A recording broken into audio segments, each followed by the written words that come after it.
My sister had an imaginary friend when she was little, and honestly, the story still gives me chills. She used to say this friend was a really kind older lady named E.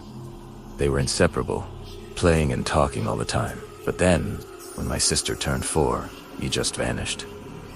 Fast forward a few years. My sister's about 10 now. One afternoon, my mom and dad get a call and have to rush out to my grandpa's nursing home.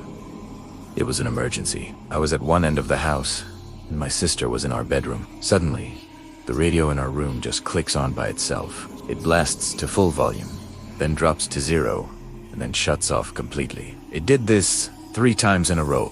I was so annoyed.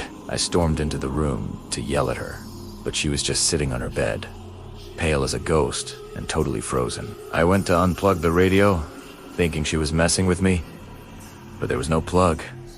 It didn't even have batteries. It was the only radio in the entire house. I turned to my sister, and she whispered, "It was E." I saw her. It was freaking out. I called my mom, and that's when she told us.